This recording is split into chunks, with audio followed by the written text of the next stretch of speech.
తాజా 30 ఆంధ్రప్రదేశ్కు పవన్ కళ్యాణ్ సీఎం కావాలని ఆయన అభిమానులు దీక్షభూని పనిచేస్తున్నారు. సోషల్ మీడియా వేదికగా జనాభిప్రాయాన్ని పవన్ కు అనుకూలంగా మార్చేందుకు అన్ని రకాల ప్రయత్నాలు చేస్తున్నారు. వచ్చే ఎన్నికల్లో పోటీ చేయడం పక్కా అని ఇప్పటికే పవన్ కళ్యాణ్ తేల్చి చెప్పారు. ఇప్పటిదాకా జనసేన పార్టీలో చెప్పుకోదగ్గ పర్సనాలిటీ ఎవరు జాయిన్ కాలేదు. అలాగే పార్టీ నిర్మాణంపై కూడా పవన్ ఇంకా దృష్టి పెట్టలేదు.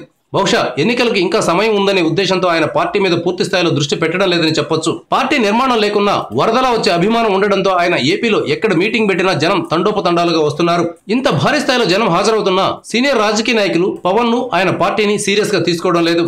జగన్ పార్టీలో అసంతృప్తిగా ఉన్నవారు టీడీపీలోకి, టీడీపీలో అసంతృప్తిగా ఉన్నవారు వైసీపీలోకి వెళ్తున్నారు.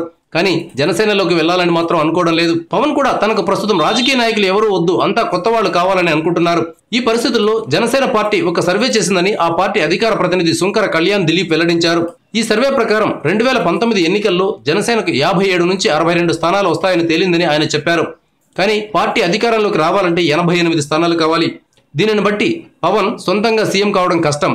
ఆయన చంద్రబాబుతో గానీ జగన్తో గానీ పొత్తు పెట్టుకుని సీఎం అయ్యే అవకాశం లేకపోలేదు. అదే సమయంలో టీడీపీకి వైసీపీకి ఎన్ని స్థానాలు వస్తాయనే విషయాన్ని జనసేన అధికార ప్రతినిధి వెల్లడించలేదు.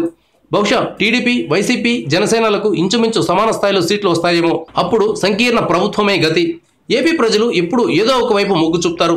తద్వారా సింగిల్ గానే ఏదో ఒక పార్టీ ప్రభుత్వాన్ని ఏర్పాటు చేస్తుంది. కానీ జనసేన సర్వే చెబుతున్న దాని ప్రకారం 2019లో ఏపీలో సంకీర్ణ ప్రభుత్వం ఏర్పడొచ్చు.